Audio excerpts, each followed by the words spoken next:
Now, in sitting position, when the person is sitting on a firm chair with armrest, pressing thighs towards seat, such as in hip extension, along with pressing the feet towards the wall or curb, gives you plantar flexion, and pushing the heel towards floor will give you kind of knee extension.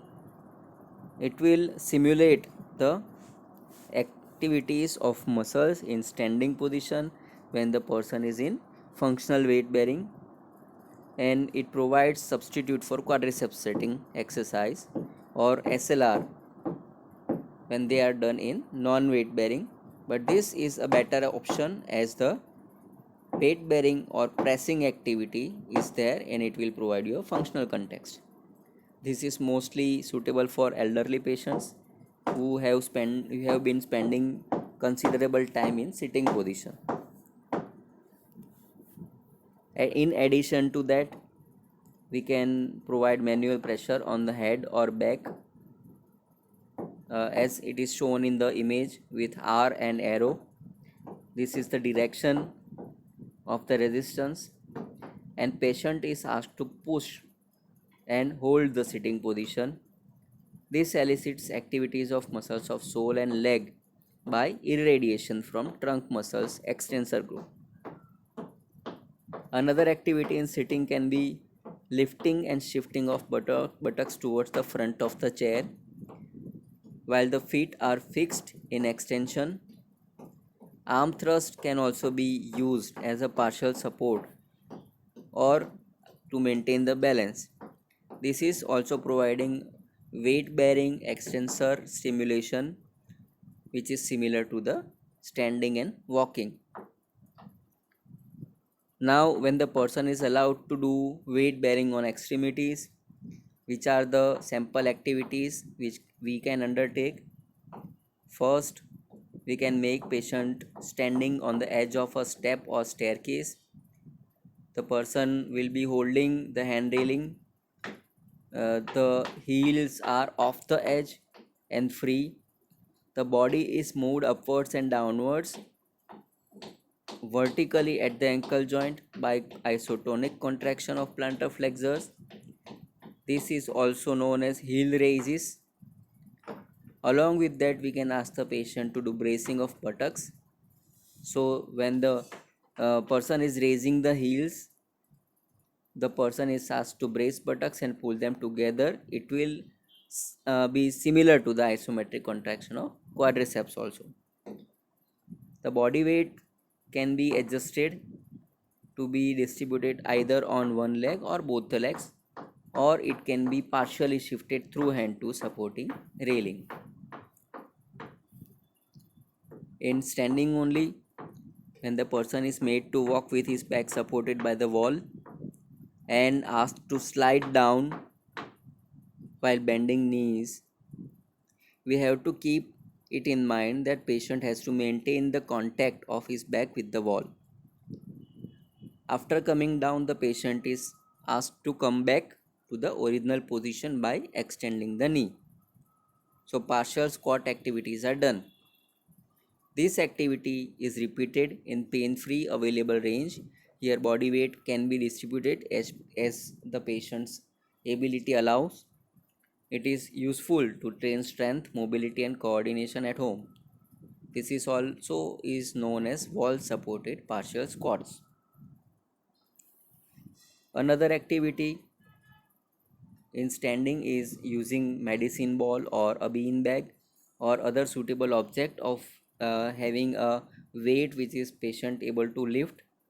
The person can just lift, bend and lift the object and extend and stretch to put the object on a higher level, or he or she can be asked to catch while extending the trunk and put it down while flexing and rotating the trunk. These kind of activities help developing coordination of the upper limbs with the lower limbs while and also will help in improving the balance activities while improving the trunk movement. After that, once the person learns to stand and do function in this position, we can train further for stepping activities, stepping up and forwards, which is a common action which we need to do while we are going upstairs, or while we are getting aboard a bus or train, or we need to reach a pavement after crossing a road, or these kind of activities.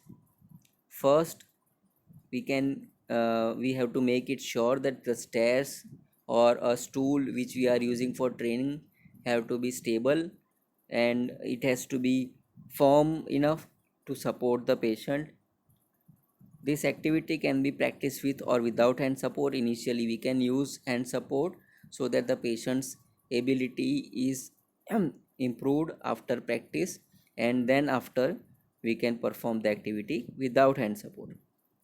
Handrails can be used so that the patient is confident enough, and as a measure of safety, it also allows when the patient loses his balance, he can grab over the handrail and avoid falling down.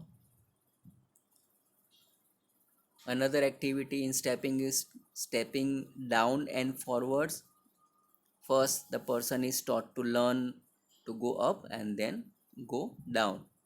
It requires additional strength in quadriceps muscles, especially because it is needed to maintain the balance.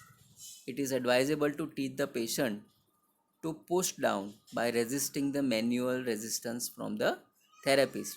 The therapist stands in front and below one step or two steps from the patient and resists the patient's direction of movement by providing manual resistance in upward and backward direction while the patient tries to go downwards and forwards.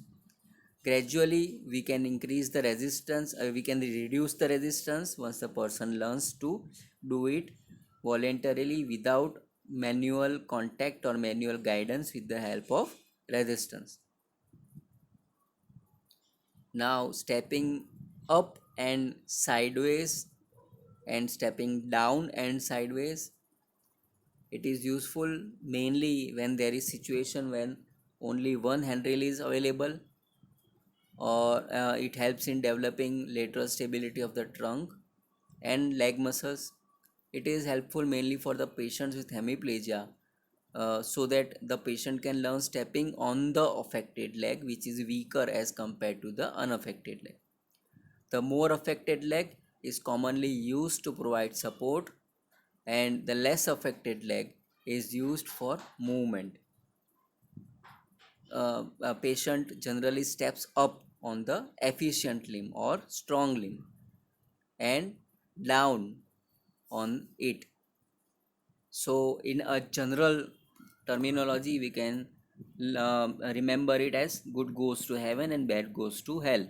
Whichever limb is weak, we need to make sure that while going upstairs, first strong limb goes up and then the affected limb. Opposite to that, while coming down, the first affected limb goes down and then the strong limb goes down. It is same for sideways and forwards and backwards walking or stepping up activities, and we have to remember it as a principle of common understanding.